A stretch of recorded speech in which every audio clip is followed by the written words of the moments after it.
எல்லாருக்கும் வணக்கங்க. Welcome to digital Bharathi. So இப்போ டிஎன்பிஎஸ்சி குரூப் 2A எக்ஸாமை நம்ம எதிர்கொள்ள போகிறோம். கிட்டத்தட்ட ஒரு 20,000 பேர் இந்த எக்ஸாம் எழுத போகிறோம். 22,000 பேர் எழுத போகிறோம். எல்லாருமே இதுக்கு ப்ரிப்பேராக இருக்கிறோமா அப்படின்னா யாருமே பெருசாக ப்ரிப்பரேஷன் அப்படின்றது பண்ணல. ஒரு செட் ஆஃப் பீப்புள் ஆரம்பத்துலேருந்தே படிச்சுட்டு இருந்தாங்க, 3 மாசமாக படிச்சுட்டு இருந்தாங்க. ஸோ அவங்களுக்கு நிறைய வாய்ப்புகள் இருக்குது. ஸோ இப்போ நான் புதுசாக ஆரம்பிக்கிறேன், என்னால் பாஸ் பண்ண முடியுமா அப்படின்ட்டு நிறைய பேர் ஃபோன் பண்ணி கேட்டுட்ருக்காங்க. கண்டிப்பாக முடியும். இந்த 50 days போதும். நீங்கள் எடுத்து பார்த்தீங்க அப்படின்னா ஒரு 3-4 வருஷமா நீங்கள் படிச்சுட்டு இருக்கீங்க அப்படின்னா எஃபெக்டிவாக நீங்கள் படிக்கக்கூடிய நாட்கள் எல்லா எக்ஸாமுக்கும் ஒரு 50லேருந்து ஒரு 70 நாள் தான் இருக்கும். அந்த 50 நாளை இந்த நாளை நினச்சிக்கோங்க. கண்டிப்பாக எல்லாராலையுமே பாஸ் பண்ண முடியும். என்னன்னா இதில் சிலபஸ் புதுசாக இருக்குது, தமிழ்நாடு ரிலேட்டடான அஃபேர்ஸ் நிறையா இருக்குது. ஸோ அதை நம்ம எப்படி படிக்கிறது, இதை ஸ்கூல் புக்கில் இருந்து நம்ம எங்கே எடுத்து படிக்கணும், ரெஃபரன்ஸ் புக்கு எந்த புக்கை படிக்கிறது, நம்ம இதுக்கு முன்னாடி வீடியோஸ் நிறையா போட்டிருப்போம். Indian national moment, Tamil Nadu history, அதுக்கப்புறம் வந்து இந்தியன் பாலிட்டி, தமிழ்நாடு அட்மினிஸ்ட்ரேஷன் அப்படின்ட்டு தனித்தனியாக வீடியோ எடுத்து போட்டோம். Science and technology, aptitude, reasoning, இது எல்லாத்துக்கும் மெயின் சிலபஸை தனித்தனியாக வீடியோ எடுத்து போட்டோங்க. இப்போ கம்பைனாக ஒரு வீடியோ, இந்த எக்ஸாமை எப்படி எதிர்கொள்றது, இந்த எக்ஸாமுக்கு நான் எப்படி ப்ரிப்பேர் பண்ணுறது அப்படின்றதுக்காக இந்த வீடியோங்க. ஓகே, ஸோ ஃபஸ்ட்டு வந்து நம்ம எங்கே இருந்து ஆரம்பிக்கணும் அப்படின்னு தெரியாது, எதை படிக்க ஆரம்பிக்கணும் அப்படின்றது நமக்கு தெரியாதுங்க. நம்ம யூஸ்வலாக வந்து என்ன பண்ணுவோம் அப்படின்னா ஸ்கூல் புக்கை மட்டுமே படிப்போம். ஸ்கூல் புக்கில் இருந்து நிறைய விஷயங்கள் பழைய எக்ஸாமில் கேட்டுட்டு இருந்தாங்க. ஆனால் இப்போ நடக்கிற எக்ஸாமில் ஸ்கூல் புக்லேருந்து ரொம்ப கம்மியாக தான் இருக்குது. ஆனால் அது எல்லாமே ரொம்ப பேசிக்ஸு, அதை நம்ம கண்டிப்பாக படிச்சே ஆகணும்.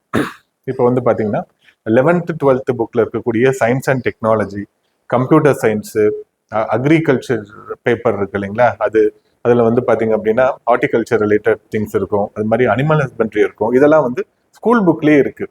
தமிழ்நாடு ரிலேட்டட் அஃபேர்ஸில் நிறைய விஷயங்கள் ஸ்கூல் புக்கில் இருக்குது. இப்போ தமிழ்நாடு ஜியாகிரபி பேப்பரில் பார்த்தீங்க அப்படின்னா பயோடைவர்சிட்டி, அப்புறம் என்விரான்மெண்டல் இஷ்யூஸு, இதெல்லாமே ஒரு சிலது பழைய புக்கில் இருக்குது, ஒரு சிலது 12th புக்கில் இருக்குது. ஸோ ஸ்கூல் புக்கில் நம்ம எங்கேருந்து படிக்கணும் அப்படின்ட்டு பெருசாக யாருமே டீட்டெயிலாக சொல்லலைங்க. ஸோ இதில் நம்ம போட்டிருக்கோம். ஸோ ஸ்கூல் புக்கில் இருந்து எங்கெங்கே எடுத்து படிக்கணும் அப்படின்றத ரொம்ப டீட்டெயிலாக எடுத்து போட்டிருக்கோம். இந்த பிடிஎஃப் நம்மளுடைய டிஸ்கிரிப்ஷனில் போடுற ஃபர்ஸ்ட் கமெண்ட்ல பின் பண்ணுறாங்க, ரொம்ப யூஸ்ஃபுல்லாக இருக்கும். பிடிஎஃப் என்ன அப்படின்றத நம்ம பார்ப்போம். ஸோ அதுக்கு முன்னாடி இந்த 2Aக்கு ஒரு டெஸ்ட் பேட்ச் கண்டக்ட் பண்ணுறாங்க. நான் கடைசியாக அந்த டெஸ்ட் பேட்சோடைய டீட்டெயில் அப்படின்றத நான் பேசுகிறேன்.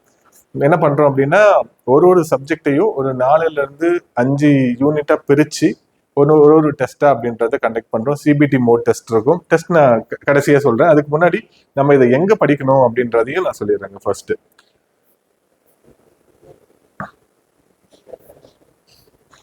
ஸோ இந்த பிடிஎஃப் உங்களுடைய டிஸ்கிரிப்ஷனில் இருக்கும், நீங்கள் கண்டிப்பாக டவுன்லோட் பண்ணி பாருங்கள், ரொம்ப யூஸ்ஃபுல்லாக இருக்கும். ஓகே, ஸோ இப்போ இதுதான் நம்ம பாலிட்டியை 5 பார்ட்டாக பிரிச்சிருப்போம், சரிங்களா? டெஸ்ட் பேட்ச்க்காக. டெஸ்ட் பேட்ச் சேரணுமா, நான் எப்படி பயிற்சி பண்ணணும் அப்படின்றது நிறைய பேருக்கு தெரியாமல் இருக்குது. இந்த அப்ஜெக்டிவ் டைப் ஆஃப் கொஸ்டினை பொறுத்த வரைக்கும் நம்பர் ஆஃப் கொஸ்டின்ஸ் நீங்கள் நிறைய அட்டன் பண்ணீங்க அப்படின்னா நிறைய வாய்ப்புகள் இருக்கு. எப்பயுமே பிலிமினரி எக்ஸாம் பொறுத்த வரைக்கும் நிறைய கொஸ்டின் நம்ம அட்டன் பண்ணணுங்க. மெயின்ஸ் எக்ஸாம் பொறுத்த வரைக்கும் ஒரு நாளைக்கு குறைஞ்சது ஒரு 150 மார்க்குக்காவது எழுதி பார்க்கணும். இதை பண்ணால் மட்டும்தான் பாஸ் ஆக முடியும். நானும் ஒரு 15 வருஷமா அந்த ஃபீல்டில் இருக்கேன். இதை பண்றவங்க மட்டும்தான் பாஸ் ஆகிறதையும் நான் கண் கூட பாக்குறேன். ஓகேங்களா? ஓகே, ஸோ இப்போ கான்ஸ்டியூஷன் அப்படின்னு நம்ம எடுத்தோம் அப்படின்னா கான்ஸ்டியூஷன்ல அப் டு ஸ்டேட் கவர்மெண்ட் வரைக்கும் நீங்க பிலிமினரியில என்ன படிச்சீங்களோ அதே தான் நீங்க திருப்பி படிக்க போறீங்க. ஸோ எதுக்காக நான் சொல்றேன் இந்த 50 நாள் போதும் அப்படின்றத நான் எதை வச்சு சொல்றேன் அப்படின்னா, நம்ம ஏற்கனவே பிலிமினரியில நிறைய டாபிக்கை படிச்சு வச்சிருக்கோங்க. அதை திருப்பியும் நம்ம ஒரு ப்ரஷ் அப் பண்ணா போதும், நம்மளால ஈஸியா பாஸ் பண்ண முடியும். ஸோ அதுல ஸ்கூல் புக்ல எங்க படிக்கணும்? இப்ப நம்ம டெஸ்ட் கண்டக்ட் பண்றப்ப 23 test, CBT test plus 2 Tamil eligibility test, written டெஸ்டாவே இருக்கும், சரிங்களா? ஸோ அதுக்கு வந்து சிபிடி டெஸ்ட்டுக்கு நம்ம டெஸ்ட் 1 டெஸ்ட் 2 அப்படின்னு நம்ம பிரிச்சு வச்சிருப்போம். ஸோ அதுல நம்ம எடுத்து போட்டதுங்க இது. ஓகே, பாலிட்டி வந்து நம்ம எங்க இருந்து எடுத்து படிக்கணும் அப்படின்றத, இதுதான் சிலபஸ். இந்த சிலபஸ்க்கு ஸ்கூல் புக்ல நம்ம எங்க படிக்கணும், சோர்ஸ் புக் இருக்கும். சோர்ஸ் புக் நாங்க கீழே கொடுத்துருப்போம். சோர்ஸ் புக் அப்படின்றது ரொம்ப முக்கியமானது. நம்ம வெளியில இருந்து ரெஃபரன்ஸ் புக் எடுத்து படிக்கணும். இப்ப லக்ஷ்மிகாந்த் புக் ரொம்ப நல்லா இருக்கும். அந்த அளவு நம்ம டீட்டெயிலா படிக்கணுமானா நீங்க பிலிமினரியில படிச்ச லெவலுக்கு படிச்சா கூட போதும். பாலிட்டி இந்த ஸ்டேட் கவர்மெண்ட் வரைக்கும் இருக்கிறது, நம்மளுடைய fundamental rights, DPSP, union government, state government, இதெல்லாமே சிலபஸ்ல இருக்கு. இதுல இருந்து நிறைய கேள்விகள் கேட்பாங்க, 30 கேள்விகள் அப்படின்னு இருக்கப்ப பாலிட்டிக்கு பயங்கர இம்பார்ட்டன்ஸ் கொடுங்க. பாலிட்டி உங்களுக்கு ஒரு சர்வீஸ் வாங்குறதுக்கு ரொம்ப உதவியா இருக்கும். ஓகே, பாலிட்டி வந்து இந்த ஃபர்ஸ்ட் டாபிக் அப்படின்றது எங்க இருக்கு அப்படின்றத நம்ம எடுத்து போட்டிருப்பாங்க. பாலிட்டியை மொத்தம் 5 சப் டாபிக்கா பிரிச்சிருக்கோம். அதே மாதிரி ஹிஸ்டரியை 4 சப் டாபிக்கா பிரிச்சிருப்போம். Socio economic issues and Tamil Nadu ஹிஸ்டரியை 4 பார்ட்டா பிரிச்சிருப்போம். சயின்ஸையும் ஜியாகிரபியும் 3 பார்ட்டா பிரிச்சிருப்பாங்க. இந்த ஒரு பார்ட்டும் நம்ம எங்க இருந்து படிக்கணும், ஸ்கூல் புக்ல எங்க இருந்து படிக்கணும் அப்படின்றத டீட்டெயிலா எடுத்திருப்போம். ஸோ அதை நீங்க பாருங்க. இப்ப ஐரோப்பியர்கள் வருகை ஹிஸ்டரியில நம்ம படிச்சிருப்போம். ஐரோப்பியர்கள் வருகை நம்ம ஏற்கனவே படிச்சிருக்க மாட்டோம். இது கொஞ்சம் புதுசா தான் இருக்கும் நமக்கு. அதை நம்ம ஸ்கூல் புக்ல எங்க படிக்கணும்? இந்த ஐரோப்பியர்கள் வருகை எல்லாமே பழைய ஸ்கூல் புக்ல ரொம்ப நீட்டா கொடுத்துருப்பாங்க. இப்ப 50% நம்மளுடைய ஸ்கூல் புக் ரிசோர்ஸே போதுங்க. மீதி 50% மட்டும் வெளியில இருக்கக்கூடிய ரிசோர்சஸ் நம்ம கண்டிப்பா படிச்சே ஆகணும். படிச்சாதான் நல்ல சர்வீஸ் கிடைக்கும் இல்லைங்களா? ஓகே. ஸோ இதை நம்ம எங்க படிக்கணும்? 8th 9th 10th எல்லாத்தையுமே எடுத்து போட்டிருப்போம். நீங்க பாருங்க சரிங்களா? ஸோ ரொம்ப யூஸ்ஃபுல்லா இருக்கும். நீங்க பிரிண்ட் அவுட் கூட எடுத்து வச்சுக்கோங்க. இதை எடுத்து வச்சுட்டு நீங்க படிக்கிறப்ப இந்த டாபிக் படிச்சிட்டேனா, ஸ்கூல் புக்ல இதெல்லாம் நான் மிஸ் பண்ணாம படிச்சிட்டேனா அப்படின்றத எடுத்து போட்டதுங்க சரிங்களா? ஸோ நிறைய நேரம் இதுக்காக ஸ்பெண்ட் பண்ணி இந்த பிடிஎஃப் அப்படின்றத ரெடி பண்ணியிருக்கோம். இப்போ தமிழ்நாடு எக்கானமி அப்படின்றது எங்க இருந்து நம்ம படிக்கணும்? ஸோ இது இல்லாம நம்ம சில பாலிசி நோட்ஸை படிக்கணும். இப்போ சோஷியல் வெல்ஃபேர் டிபார்ட்மெண்டோடைய பாலிசி நோட்ஸ் நம்ம படிக்கணும்.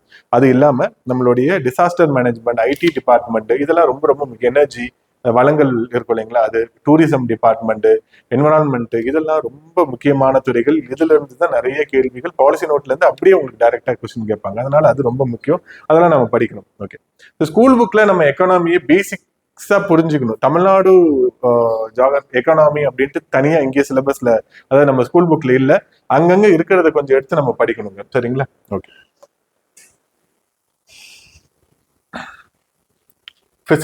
பிசிக்ஸ்ல வந்து பாத்தீங்கன்னா, பிசிக்ஸ்ல கொஸ்டின் எப்படி கேட்பாங்கன்னா, அட்டாமிக் பிசிக்ஸ் அப்படின்னு இருந்தாலுமே கூட அதனுடைய அப்ளிகேஷன் என்ன, ரேடியோ ஐசோடோப் வந்து என்ன பண்ணுது, நம்மளுடைய மெர்க்குரி ஐசோடோப் வந்து எதுக்கு, எந்த மருத்துவத்துல பயன்படுது, ரேடியோ கார்பன் டேட்டிங் அப்படின்னு சொல்லுவாங்க, அது வந்து என்ன பண்ணுது, அதனுடைய அரை ஆயுட்காலம் எவ்வளவு. ஸோ இது மாதிரியான கொஸ்டின் தான் அப்ளிகேஷன் ரிலேட்டடா நிறைய கேட்பாங்க. அட்டாமிக் பவர் பிளான்ட் பத்தி கேட்பாங்க.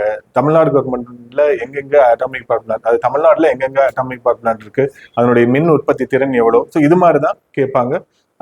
சயின்டிஸ்ட் பத்தி கூட கேட்டிருக்காங்க, தமிழ்நாடு சயின்டிஸ்ட் பத்தி, அதெல்லாம் கேட்கலாம். ஸோ இதுல பாத்தீங்கன்னா ஒரு முக்காவாசி நம்மளுடைய ஸ்கூல் புக்ல இருக்கிறதே போதும். ஒரு 20% 25% மட்டும் வெளியில இருக்கிற ரிசோர்சஸ் நம்ம எடுத்துட்டு படிச்சுட்டுனாவே போதுங்க. இப்ப 12th புக் எடுத்து நமக்கு வந்து எலக்ட்ரானிக்ஸ் அண்ட் கம்யூனிகேஷன் அப்படின்னு இருக்கு. அதை எடுத்து படிச்சீங்கன்னா சுத்தமா ஒண்ணுமே புரியாது. அண்டு கேட் நண்டு கேட் அப்படின்னு இருக்கும், செமி கண்டக்டர், இன்ஸ்டிங்க்ட், எக்ஸ்டிங்க்ட் அப்படின்லாம் கொடுத்துருப்பாங்க. அதெல்லாம் நமக்கு ரொம்ப புதுசா இருக்கும். ஏன்னா இந்த எக்ஸாமுக்கு ஓரளவு நம்ம பிரஷ் அப் பண்ணிட்டு போகணும், மேலோட்டமா பார்த்துட்டு போகணும். கான்செப்டை புரிஞ்சுட்டு நம்ம இன்ஜினியர் ஆக போறது கிடையாது இல்லைங்களா? ஸோ நம்ம ஃபீல்டே இதுதான்.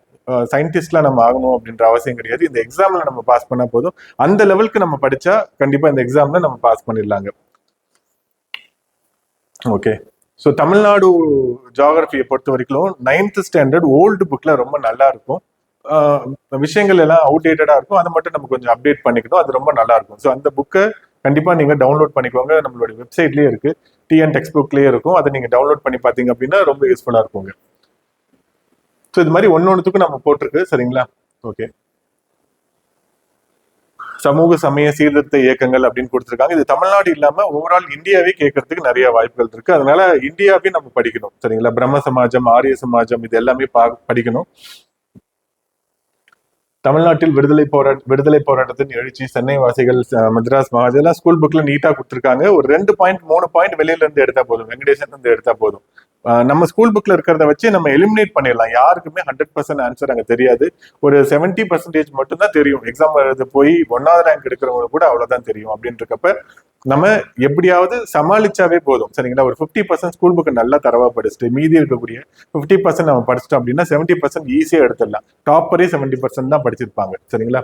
யாருமே எக்ஸாம் எழுதி முடிச்சுட்டு வரப்ப நான் 1வது ரேங்க் எடுக்க போறேன்னு யாருக்குமே தெரியாது. ஸோ அன்னைக்கு அவங்களுடைய நல்ல லக் இருந்தது அப்படின்னா நல்ல ஸ்கோர் வரும். ஸோ நம்ம எக்ஸாம் ஹால் உள்ள போறப்பவே கான்பிடண்டா போகணும். இதெல்லாம் நான் படிச்சுட்டேன், ஸ்கூல் புக்ல இவர் சொன்ன டாபிக் எல்லாத்தையும் நான் படிச்சுட்டேன்னா உங்களுக்கு ஒரு கான்பிடன்ட் வந்துடும். இப்பவே நம்ம என்ன பண்ணுவோம், இந்த போட்டி சூழலை நினைச்சு பயந்துகிட்டே இருப்போம். ஐயோ நம்மளால முடியுமா, நிறைய பேர் முன்னாடியே படிக்க ஆரம்பிச்சிட்டாங்க அப்படின்ட்டு. ஸோ இப்ப அந்த போட்டியை பார்த்து பயப்படாதீங்க. எப்பயுமே நீங்க எப்ப இந்த போட்டியை பார்த்து பயப்படணும், போட்டியை நினைக்கணும் அப்படின்னா நீங்க ஃபர்ஸ்ட் இந்த ஃபீல்டுக்குள்ள வரணும், கொஞ்ச நாள் படிக்கணும். படிச்சதுக்கு அப்புறம் நீங்க பாத்தீங்கன்னா உங்களை சுத்தி எவ்வளவு பேர் இருக்கிறாங்கன்னு பாக்குறப்ப ரொம்ப கம்மியான பேர் தான் இருப்பாங்க. எப்பயுமே வெளியில இருந்துட்டு இதை முடியுமா முடியுமா அப்படின்னு யோசிக்காதீங்க. உள்ள வந்து செயல் ஆற்றிட்டு அப்புறமா பாருங்க. கண்டிப்பா உங்களோட இருக்கிறவங்க ரொம்ப கம்மியான பேர் தான் இருப்பாங்க. அதுவே உங்களுக்கு ஒரு பெரிய கான்பிடன்ஸ் அப்படின்றது தரும். ஸோ ஆரம்பிக்கிறது தான் கஷ்டங்க. ஆரம்பிச்சிட்டிங்கன்னா நீங்க டக்கு டக்குன்னு பண்ணிடலாம். ஓகே, அக்ரிகல்ச்சர் சரிங்களா. ஸோ இதெல்லாம் இருக்கு. Tamil Nadu agriculture, Tamil Nadu transport, Tamil Nadu communication, Tamil Nadu trade, இதெல்லாமே தமிழ்நாடு கனிம வளங்கள், இது எல்லாமே இருக்கு. ஸ்கூல் புக்லயே நிறைய இருக்கு. இது இல்லாம ரெஃபரன்ஸ் புக்ல நல்ல மெட்டீரியல் அப்படின்றது இருக்கும். ஒரு சில புக் அவுடேட்டடா இருக்கு, பழசா இருக்கு. அதை நம்ம கொஞ்சம் அப்டேட் பண்ணிக்கணுங்க. ஓகே, ஸோ நிறைய விஷயத்துக்கு நம்ம பாலிசி நோட்டை ரெஃபர் பண்ணணும். பட்ஜெட்டை நம்ம பார்க்கணும். அதுதான் ரொம்ப முக்கியம். அதுல இருந்து தான் நிறைய கேள்விகள் நமக்கு வருங்க. ஓகே, ஸோ தமிழ்நாடு தொழிற்சாலைகள், தமிழ்நாடு ரயில்வேஸ், தமிழ்நாடு ஏர் டிரான்ஸ்போர்ட் என்ன இருக்கு, என்விரான்மெண்டல் இஷ்யூஸ் இன் தமிழ்நாடு என்ன இருக்கு, இதெல்லாம் பார்த்தீங்கன்னா ஸ்கூல் புக்ல ஒரு சில டாபிக் கொடுத்துருக்காங்க. ஒரு சிலது கவர் ஆகாது. கவர் ஆகாததை நம்ம முடிஞ்ச வரைக்கும் மெட்டீரியலா தர பாக்குறோங்க. சரிங்களா. தமிழ்நாடுடைய நிர்வாகம் எப்படி இருக்கு, செக்ரட்டரியேட் எப்படி இருக்கு, செக்ரட்டரியேட்ல இருக்கக்கூடிய ஹைரார்கிஸ் வந்து என்னென்ன இருக்கு, இதெல்லாம் ரொம்ப ஈஸியான டாபிக். ரொம்ப ஒரு டைம் படிச்சாவே உங்களால, இது வந்து அப்ஜெக்டிவ் டைப் அப்படின்றதுனால ஈஸியா உங்களால ஆன்சர் பண்ணவே முடியுங்க. ஓகே, ஸோ எல்லா டாபிக்குக்கும் வேர் டு ஸ்டடி அப்படின்றத கொடுத்துருக்கோங்க. நீங்க பாத்தீங்கன்னா இதுல ஒரு சிலது வந்து ஓவர்லேப் ஆகும். இப்போ எக்கனாமில இருந்ததும் ஜியாகிரபில இருந்ததும் ஓவர்லேப் ஆகும். ரெண்டு இடத்துல கொடுத்துருப்போம். ஸோ இதுதான் முன்னாடி நம்ம படிச்சிருப்போம் அப்படின்னு இருக்கும். அதே மாதிரி ஒரு டாபிக் கொடுக்கணும் அப்படின்னா, இப்போ இந்தியன் பிசியோகிராஃபி கொடுக்குறோம் அப்படின்னா அதுல தமிழ்நாடு ரிலேட்டடான என்னென்ன ஃபேக்ட்ஸ் இருக்கோ அதெல்லாமே நல்லா படிங்க. ஒரு தடவை ரீடிங் மட்டும் விடுங்க இந்தியா இருக்கக்கூடியதை பத்தி. அதே மாதிரி இந்தியன் நேஷனல் மூவ்மெண்ட்டை ஓரளவாவது நம்ம படிக்கணும். படிக்காம தமிழ்நாடு மட்டும் படிச்சீங்க அப்படின்னா இந்தியாவில இருந்தும் கேள்விகள் வரலாம். சரிங்களா. ஸோ அதையும் நம்ம பார்க்கணும். இப்போ நாக்பூர்ல நம்மளுடைய இந்திய தேசிய காங்கிரஸ் மாநாடு தலைமை கூட்டம் நடந்து அதுக்கு யார் தலைவராக இருந்தாங்க அப்படின்லாம் கொஸ்டின் கேட்பாங்க. தமிழ்நாட்டுல இருந்து போனவங்கள நிறைய தடவை வந்திருப்பாங்க. சரிங்களா. ஓகே, ஸோ எல்லாத்துக்குமே நம்ம எடுத்து போட்டிருக்குங்க. Very useful. உங்களுக்கு இது வந்து ரொம்ப யூஸ்ஃபுல்லா இருக்கும். நீங்க பாருங்க. இப்போ ஒரு சில இதெல்லாம் பாத்தீங்க அப்படின்னா சமூக பொருளாதார மேம்பாட்டு நடவடிக்கைகள் அப்படின்னு வரப்ப சோசியல் வெல்ஃபேர் உமன் எம்பவர்மெண்ட் டிபார்ட்மெண்டோடைய பாலிசி நோட் இருக்கும். அதை டவுன்லோட் பண்ணி அதுல இருக்கக்கூடிய முக்கியமான பாயிண்ட்ஸ் ஒரு 3 மணி நேரத்துல உங்களால எடுத்துட முடியும். அதுல இருந்து நிறைய கேள்விகளும் கேட்கறதுக்கு வாய்ப்புகள் நிறைய இருக்குதுங்க. ஓகேங்க. இப்ப பாருங்க, ஒரு சிலது சோசியோ எக்கனாமிக் இஷ்யூஸ்க்கெல்லாம் நிறைய மெட்டீரியல் இல்லை அப்படின்னா நம்ம மெட்டீரியல் அப்படின்றது இருக்குங்க. சரிங்களா. டெஸ்ட் பேட்ச்ல சேரவங்களுக்கு அதுக்கு நம்ம அனுப்புவோம். அதை படிச்சாவே போதும். ரொம்ப ஈஸியா நம்மளால ஸ்கோர் பண்ண முடியும். கம்ப்யூட்டரை பொறுத்த வரைக்கும் 11th 12th ஸ்டாண்டர்ட் கம்ப்யூட்டரை பேசிக்கா நம்ம புரிஞ்சுட்டா போதும். நம்ம காமர்ஸ் படிச்சிருப்போம், இல்லை நம்ம பயாலஜி படிச்சிருப்போம், கம்ப்யூட்டருக்கும் நமக்கு சம்மந்தமே இருக்காது. அதனால மார்க் வாங்கணும். அதற்கு எப்படி கேள்வியை நம்ம எடுக்கிறோம், அந்த கேள்விக்கு உங்களுக்கு பதில் தெரியுதா. ஒரு இப்ப 11th 12th புக்ல எனக்கு ஒரு 20-30 ஃபேக்ட் தெரியும் அப்படின்னா அதை வச்சுட்டு உங்களால ஒரு 50 கேள்விக்கு பதில் அளிக்க முடியும். அந்த 50 கேள்வில இருந்து ஒரு 4-5 கேள்வி தான் வரும். ஸோ ஓரளவு அதை எப்படியாவது முயற்சி பண்ணி கவர் பண்ணணும். எதையுமே விட்டுறக்கூடாதுங்க. சயின்ஸ் தானே அப்படின்றதெல்லாம் விடவே கூடாது. ஸோ திருக்குறள் இருக்கு. திருக்குறள் நம்ம ஏற்கனவே வந்து பிலிமினரில படிச்சது தான், ஒன்றும் பெரிய வித்தியாசமா இருக்காது. சரிங்களா. ஓகே, ஸோ அது இல்லாம இது ரெஃபரன்ஸ் புக்கு ஒரு டாபிக்கு நம்ம போட்டிருக்காங்க. இப்போ பாலிட்டிக்கு என்னென்ன படிக்கணும், இப்போ லக்ஷ்மிகாந்த் படிக்கணும். அது மாதிரி பிரகதீஷ் பப்ளிகேஷன்ல ரொம்ப சூப்பரா போட்டிருக்காங்க, அதை நம்ம படிக்கணும். சரிங்களா. அப்போ பொது நிர்வாகம் வந்து வெங்கடேசன் போட்டிருப்பாரு, பப்ளிக் அட்மினிஸ்ட்ரேஷன், ரொம்ப நல்லா இருக்கும் அந்த புக்கும். அதில் தான் வந்து தலைமைச் செயலகம்னா என்ன, அதனுடைய ஃபங்க்ஷன்ஸ் வந்து என்னவா இருக்கு, பிடிஓடைய வேலைகள் என்ன, அதே மாதிரி முனிசிபல் கமிஷனருடைய வேலைகள் என்ன, கார்பரேஷன் கமிஷனர், அதெல்லாமே நமக்கு சிலபஸ்ல இருக்கு. அதெல்லாத்தையும் நம்ம பார்த்துக்கணுங்க. ஸோ ஹிஸ்ட்ரிக்கும் அதே மாதிரி வெங்கடேசன் இந்த தமிழ்நாடு வரலாறும் பண்பாடும் 4 புக்கு இருக்கும். அது ரொம்ப யூஸ்ஃபுல்லா இருக்கும். அது முடியலன்னா கூட தற்கால தமிழ்நாடு வரலாறு அப்படின்றத வாங்கிக்கோங்க. அது ரொம்ப யூஸ்ஃபுல்லா இருக்குங்க. ஜியாகிரபிக்கு இந்த குமாரசாமியோட புக் ரொம்ப நல்லா இருக்கும். ஆனா எல்லாமே பழைய டேட்டாவா இருக்கும். இப்போ அக்ரிகல்ச்சர்ல அவங்க பழைய டேட்டாவை தான் கொடுத்துருப்பாங்க. ஸோ அது மட்டும் நம்ம ஸ்டாட்டிஸ்டிக்ஸ் டிபார்ட்மெண்ட்ல ஒரு டேட்டா போட்டிருப்பாங்க, எக்கனாமிக் ஸ்டாட்டிஸ்டிக்ஸ்ல. அதை நம்ம எடுத்துக்கணும். சரிங்களா. நான் டெஸ்ட் பேட்ச்ல சேரவங்களுக்கு அதெல்லாம் நான் அனுப்பி வைக்கிறேங்க. ஏன்னா அதுல இருந்து டைரக்டா கொஸ்டின் அப்படின்றது கேட்பாங்க. சரிங்களா. Reference book for economy Pragatheesh பப்ளிகேஷன்ல ரொம்ப நல்ல புக் போட்டிருக்காங்க. தமிழ் மீடியத்துக்கு எவ்வளவு நாள் இல்லை அப்படின்றது போய் இப்ப புக்ஸ்லாம் ரொம்ப நல்லா இருக்கு. இந்த புக்லாம் நீங்க முடிஞ்சா வாங்கிக்கோங்க. உங்களுக்கு அடுத்து வர எல்லா எக்ஸாமுக்கும் உதவும். சரிங்களா. சயின்ஸ்க்கு வந்து சஞ்சீவன் பப்ளிகேஷன்ல போட்டிருக்காங்க. அதுவும் மேனேஜ் பண்ற அளவுக்கு இருக்கு. ஸோ அதுவும் வந்து உங்களுக்கு ரொம்ப யூஸ்ஃபுல்லா இருக்குங்க. ஓகே, பாலிசி நோட்ஸ் சில டிபார்ட்மெண்ட்ஸோடது கண்டிப்பா தேவை. ஒரு டிபார்ட்மெண்ட்டுக்கு ஒரு சிலதுலாம் வந்து ரொம்ப முக்கியமா இருக்கும், ஒரு சிலது வந்து கொஞ்சமா இருக்கும். இப்போ வந்து ஐடி எடுத்துக்கிட்டீங்கன்னா சிலபஸ்ல அப்படியே கொடுத்துருக்கிறதுனால அதை நம்ம டீட்டெயிலா கவர் பண்ணணும். சரிங்களா. இப்போ வந்து சோஷியல் வெல்ஃபேர் டிபார்ட்மெண்ட் டீட்டெயிலாக கவர் பண்ணும். என்வரான்மெண்டல் கிளைமேட்டிக் சேஞ்சு கண்டிப்பாக நம்ம டீட்டெயிலாக கவர் பண்ணும். ஹெல்த் ஃபேமிலி கண்டிப்பாக நிறைய பார்க்கணும். இதை தவிர சில இண்டஸ்ட்ரீஸ் இருக்கும். அதில் முக்கியமான ஸ்கீம்ஸ் என்ன இருக்கு, எங்க இண்டஸ்ட்ரி ஆரம்பிச்சிருக்காங்க அது தெரிஞ்ச போதும். எல்காட் எங்க ஆரம்பிச்சிருக்காங்க, டிட்கோ எங்க இருக்கு, இது மாதிரியான விஷயங்கள் தெரிஞ்சு எப்போ ஆரம்பிச்சாங்க அது எல்லாமே அந்த பாலிசி நோட்ல இருக்கும். அதை கண்டிப்பா நம்ம படிக்கணுங்க. ஓகேங்களா. தமிழ்நாடு கவர்மெண்டோடைய முக்கியமான ஸ்கீம்ஸ் மட்டும் எடுத்து போட்டிருக்குங்க. கல்வி தொடர்பான திட்டங்கள், சுகாதாரம் தொடர்பான திட்டங்கள், பெண்கள் தொடர்பான திட்டங்கள். இது நமக்கு மோஸ்ட்லி கேட்கறது எல்லாமே நமக்கு வந்து தமிழ்நாடு தான் நிறைய இருக்கும். ஒரு நமக்கு 100 கொஸ்டின்ல ஒரு 65-70 கொஸ்டின்ஸ் வந்து தமிழ்நாடு தான் இருக்கும். மீதி ஒரு 15-20 கொஸ்டின்ஸ் பாலிட்டில இருந்து கேட்பாங்க. அதனால தமிழ்நாடு அஃபேர்ஸ் அப்படின்னு பாக்குறப்ப தமிழ்நாடுடைய முக்கியமான ஸ்கீம்ஸ் எல்லாத்தையுமே நம்ம ஒரு 50 ஸ்கீம்ஸ் எடுத்து போட்டிருக்குங்க. சரிங்களா. ஸோ அதை நீங்க பாருங்க, இந்த பிடிஎஃப்ல இருக்கு. ஒரு நீங்க நோட்ஸ் எடுக்கிறதா இருந்தாலும் இது மாதிரி நோட்ஸா எடுத்து வச்சுக்கோங்க. நோக்கம் என்ன, அதனுடைய முக்கிய அம்சம் என்ன, கொஸ்டின் வந்து இது மாதிரி கேட்பாங்க. எங்க ஆரம்பிச்சாங்க, இந்த திட்டம் எந்த நாள் ஆரம்பிக்கப்பட்டது, எந்த இடத்துல ஆரம்பிக்கப்பட்டது, அதனுடைய முக்கியமான நோக்கம் என்ன, அவ்வளவுதான். அதை மட்டும் நம்ம தெரிஞ்சு வச்சிட்டோம் அப்படின்னா அந்த எக்ஸாம்ல போய் நம்மளால ஈஸியா ஆன்சர் பண்ண முடியுங்க. ஓகே. ஸோ இது ஒரு 50 ஸ்கீம்ஸ் அப்படின்றது கொடுத்துருக்குங்க, நீங்க பாருங்க. ஸோ இருக்கக்கூடிய நாட்கள்ல இதெல்லாம் சாத்தியமான, கண்டிப்பா சாத்தியம். ஒன்றும் பெரிய கஷ்டமான விஷயம்லாம் கிடையாது. ஆனா ஃபுல் டைமா படிக்கணும். நீங்க வேலைக்கு போயிட்டு இருக்கீங்க அப்படின்னா கண்டிப்பா வேலைக்கு லீவ் போட்டுருங்க, இல்லை வேலையவே கூட விட்டுருங்க. பிரைவேட்ல தானே இருக்கீங்க, இன்னொரு பிரைவேட் ஜாப் அப்படின்றது கிடைக்கும் நமக்கு. சரிங்களா. ஸோ நிறைய பேர் இப்போ நேற்று கூட ஒருத்தவங்க கால் பண்ணி, சார் எனக்கு ஆஃபீஸில் லீவ் கேட்கவே கஷ்டமா இருக்கு, ஏன்னா ஆஃபீஸில் வேலை செய்யறது 2 பேர் தான், அதில் நானும் போயிட்டேன்னா ஆஃபீஸ் என்ன ஆகும். ஸோ ஆஃபீஸோடைய நிலைமையெல்லாம் நினைச்சு நம்ம அதுதான் வந்து இந்த செட்டப்ல இருக்கக்கூடிய முக்கியமானது. நீங்க அந்த இடத்துல ரொம்ப முக்கியமானவர் அப்படின்னு நம்ப வச்சிட்டாங்க அப்படின்னா நீங்களே அதுல இருந்து வெளிவர மாட்டீங்க. ஸோ இந்த சூழல்ல நம்ம வெளியே வரணும் அப்படின்னா எதையாவது ஒன்று இழக்கணும். எதையாவது ஒன்று இழந்தாதான் நமக்கு ஏதாவது ஒன்று கிடைக்குங்க. இப்ப இருக்கக்கூடிய ஆப்பர்ச்சுனிட்டி ரொம்ப ஈஸியான ஆப்பர்ச்சுனிட்டி. ரொம்ப ஈஸியா இந்த சர்வீஸ் வாங்கிட்டு அடுத்த லெவலுக்கு நம்ம போயிடலாம். ஓகேங்களா. ஓகே, டெஸ்ட் பேட்ச் பத்தி நிறைய பேர் டீட்டெயில் கேட்டுட்டே இருக்கீங்க. சரிங்களா. ஸோ நான் முன்னாடியே ஒரு வீடியோ போட்டிருந்தேன். ஸோ இதுல வந்து என்ன அப்படின்னு பாத்தீங்கன்னா, முன்னாடி நம்ம ஏற்கனவே நம்ம கீழே போட்டிருந்தது வந்து பாத்தீங்க அப்படின்னா நம்ம டீட்டெயிலா போட்டிருப்போம்.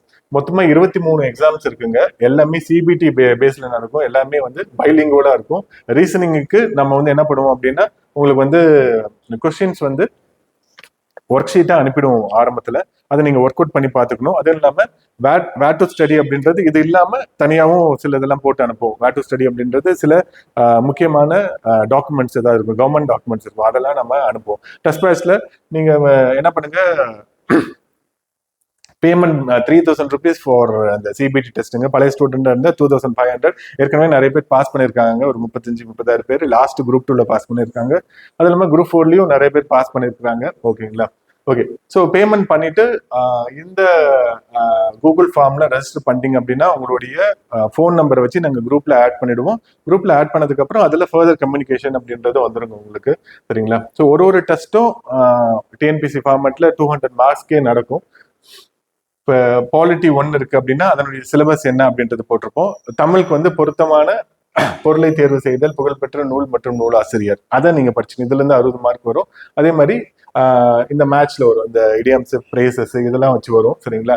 அனலாகி, ஸோ ஒரு டாபிக்கும் நம்ம எடுத்திருப்போம். அனலாகில இருந்து 40 கேள்வி வரும். அதே மாதிரி இந்த லாங்குவேஜ் பார்ட்ல இருந்து 60 கேள்வி ஃபர்ஸ்ட் டெஸ்ட்டுக்கு. அதே மாதிரி பாலிட்டியில இருந்து 100 கேள்வி. ஸோ மொத்தமா 200 பாசிபிளான கொஸ்டின்ஸ் எல்லாத்தையுமே எடுத்துருவோம். இந்த டாபிக்ல இருக்கக்கூடிய எதிர்பார்க்கக்கூடிய முக்கியமான இந்த குரூப் 4 லெவல்ல ரொம்ப ஈஸியாலாம் இருக்காதுங்க. இப்ப நாங்க வைக்கிற டெஸ்ட் 150 மார்க்ஸ் இங்க வச்சிருக்கோம். கிட்டத்தட்ட ஒரு 20 டெஸ்ட் வச்சிருக்கோம். அதுல 150க்கு 115 தான் எடுப்பாங்க. அதுதான் அதிகமான மார்க்காவே இருக்கும். டஃபா தான் இருக்கும். எல்லாருமே வந்து எனக்கு வந்து ஈஸியான கொஸ்டினே கொடுங்க அப்படின்ட்டு கேட்பாங்க. ஆனா அதெல்லாம் கிடையாது. எப்பயுமே நம்ம டஃபா தான் வைப்போம். இதுக்கு முன்னாடி குரூப் 2, குரூப் 1, குரூப் 4 எல்லா டெஸ்ட் பேட்சும் கண்டக்ட் பண்ணதுல எல்லாமே டஃபா தான் இருக்கும். ஏன்னா டிஎன்பிசியே டஃபா கேட்கறாங்க. நம்ம கொஸ்டின் டஃபா கேட்டுட்டு இந்த பசங்க வந்து என்ன பண்ணுவாங்க, முகம் தொங்கியே வருவாங்க. சார் மார்க் வர மாட்டேங்குது, டிமோட்டிவேட் ஆகிறேன் அப்படின்ட்டு. ஃபைனல் எக்ஸாம்ல போய் சார் நல்லா பண்ணேன் நானு, நம்மளது மாதிரி தான் கேட்டிருந்தாங்க அங்க. ஸோ அதுதான் முக்கியமானதுங்க. ஏன்னா நமக்கு ஏற்கனவே இருந்த குரூப் 2ல வந்து டிஃபைன்டு சிலபஸ், ஏற்கனவே நம்ம பல டைம் படிச்ச சிலபஸ்ல இருந்து ரொம்ப கஷ்டமான கேள்விகள் கேட்டாங்க. அப்படின்றப்ப புது சிலபஸ் அது இருக்கிறப்ப நமக்கு வந்து எப்படி வேணாலும் கொஸ்டின் கேட்கலாம். அதனால நான் மோஸ்ட்லி சொல்றது, இந்த பாட்டை நீங்க நல்லா படிச்சிருங்க. லாங்குவேஜ் பார்ட் அண்ட் ரீசனிங் பார்ட்டை நீங்க நல்லா பண்ணிட்டீங்க அப்படின்னா கண்டிப்பா ஜிஎஸ் சமாளிச்சிட்டாவே உங்களுக்கு நல்ல வேலை அப்படின்னு வந்துடும். இப்ப கட் ஆஃப் சொல்றதுலாம் ரொம்ப பேத்தலா இருக்கும். ஒரு 150 மார்க்ஸ் அப்படின்றது ரொம்ப நல்ல மார்க்கா இருக்கும். யாராலையும் 200 கொஸ்டினுக்கு ஆன்சர் பண்ண முடியாது. இப்போ வேணா நான் சொல்றேன், நீங்க எக்ஸாம் எழுதிட்டு 2 மாசம் கழிச்சு கூட நீங்க இதே வீடியோ பாக்குறப்ப சொல்லுவீங்க, யாராலையும் 200 மார்க்ஸுக்கு கரெக்டா ஆன்சர் பண்ண முடியாது. அவ்வளவு பதட்டமா இருக்கும். ஏன்னா 3 ஹவர்ஸ் மட்டும் தான் தருவாங்க. அதுக்கு மேல ஒரு செகண்ட் கூட தர மாட்டாங்க. அதுவே ஆட்டோ சப்மிட் ஆயிடும். நேரம் போதாமை அப்படின்றது இருக்கும். ஏன்னா ரீசனிங் 40 கேள்வி இருக்கு, அதுக்கு 1 மணி நேரம் ஆயிடும். பேங்கிங் எக்ஸ்போஷர் உங்களுக்கு இருக்கு, இல்ல நீங்க எஸ்எஸ்சி எழுதிருக்கீங்கன்னா ஒரு 45 மினிட்ஸ்ல முடிச்சிடலாம். ஸோ மீதி இருக்கக்கூடிய 160 கேள்வியை உங்களால 2 மணி நேரத்துல பண்ணணும் அப்படின்றப்ப ரொம்ப சிரமமா தான் இருக்கும். ஷேர் பண்ற நேரம் நம்ம கம்மியாயிடும். 10 நிமிஷம் அதுல சேவ் பண்ணுவோம். ஆனாலும் நேர மேலாண்மை கரெக்டா பண்ணல அப்படின்னா நம்ம மாட்டிப்போங்க. சரிங்களா? ஓகே. ஸோ ஒரு டாபிக்கும் இது மாதிரி நம்ம எடுத்துருப்போங்க. சரிங்களா? கீழே கொடுத்துருப்போம் இல்லைங்களா? அதுக்கு இப்போ ஹிஸ்ட்ரிக்கு வந்து சினோனிம்ஸ் வந்து நமக்கு இங்கிலீஷ்ல இருக்கு. அதே மாதிரி கிளாசிபிகேஷன் இருக்கு. அதே மாதிரி சான்றோர், நம்மளுடைய தொடரால் குறிக்கப்படும் சான்றோர், அடைமொழியால் குறிக்கப்படும், இதே மாதிரி எல்லாத்துக்கும் நம்ம பிரிச்சு வச்சிருக்கோங்க. என்னன்னா நம்ம இந்த எக்ஸாம்ல பாஸ் பண்ணணும் அப்படின்னா நம்ம ஆர்கனைஸ்டா இருக்கணும். நம்ம புத்திசாலியா இருக்கலாம், இல்ல நம்ம வந்து ஏற்கனவே இந்த எக்ஸாமுக்கு நம்ம படிச்சிருந்திருக்கலாம். அதெல்லாம் கை கொடுக்கவே கொடுக்காது. இந்த எக்ஸாமுக்காக நீங்க என்ன பயிற்சி பண்றீங்க, என்ன முயற்சி மேற்கொள்றீங்க, அதான் ஆர்கனைஸ்டா பண்றீங்களா? பண்ணீங்கன்னா உங்களுக்கு வேலை கிடைக்கும். இல்லைன்னா கண்டிப்பா கிடைக்கவே கிடைக்காதுங்க. இது இங்க சேருங்க சேராம போங்க அதெல்லாம் ஒண்ணும் கிடையாது. இந்த எக்ஸாமை நீங்க அப்ரோச் பண்ற விதம் இருக்கு இல்லைங்களா, அதுவே உங்களுக்கு ஒரு பெரிய கான்ஃபிடன்ஸ் தரும். இப்போ எக்ஸாம் எழுதி முடிச்சுட்டு நீங்க நல்லா படிச்சுட்டு ரிசல்ட்ல ஒரு 2 மார்க் 3 மார்க்ல போச்சுன்னா அடுத்த எக்ஸாம்ல பண்றதுக்கு உங்களுக்கு அதான் மோட்டிவேட் ஆகும். ஓகே 2 மார்க்ல தான் போச்சு, நம்ம நல்லா தான் பண்ணோம், அந்த குறைகளை களைஞ்சி அடுத்த டைம் பண்ணோம் அப்படின்னா கண்டிப்பா நமக்கு வேலை கிடைக்கும் அப்படின்ற உறுதி உங்களுக்குள்ள வந்துருங்க. ஸோ இதெல்லாம் கண்டிப்பா ஃபாலோ பண்ணுங்க. ஸோ இந்த பிடிஎஃப் நான் கீழே டிஸ்கிரிப்ஷன்ல போடுறேன், நீங்க பாருங்க. டெஸ்ட் பேட்ச் சேரவங்க அந்த பேமெண்ட் பண்ணிட்டு உங்களுடைய கூகுள் ஃபார்ம்ல இருக்கக்கூடிய லிங்க்ல ரெஜிஸ்டர் பண்ணுங்க. சரிங்களா? ரெஜிஸ்டர் பண்ணீங்க அப்படின்னா உங்களுடைய நம்பரை வச்சு வாட்ஸ்அப் குரூப்ல ஆட் பண்ணி வருவோம். இந்த வாட்ஸ்அப் குரூப்ல டெஸ்ட் அப்படின்றது நம்ம டேட் எதுவுமே போடல, எந்த டெஸ்ட் என்னைக்கு நடக்குது அப்படின்ட்டு. ஏன்னா இருக்கக்கூடிய 50 நாள்ல 3 நாளைக்கு ஒரு டெஸ்ட் அப்படின்னு நம்ம நடத்தினா கூட நம்மளால 17-18 டெஸ்ட் தான் நடத்த முடியும். அதனால நீங்க நல்லா படிக்கிறீங்க, இப்போ பாலிட்டி எல்லாமே ஈஸியா முடிச்சிடலாம், 2 நாள்ல முடிச்சிடலாம். இல்ல சயின்ஸ் எனக்கு 3 நாள் ஆகுதுன்னா 3 நாள் எடுத்துக்கலாம். என்னன்னா நம்ம 22 டெஸ்ட் அப்படின்றது கண்டக்ட் பண்றோம். அந்த 23 டெஸ்ட். ஸோ அந்த டெஸ்டோடைய லிங்க் அப்படின்றது நீங்க ஃபர்ஸ்ட் டெஸ்ட் முடிச்சிட்டீங்க அப்படின்னா 2வது டெஸ்டோட லிங்க் ஓப்பன் ஆயிடும். சரிங்களா? ஸோ வெப்சைட்ல அது மாதிரி டிசைன் பண்ணிருக்காங்க.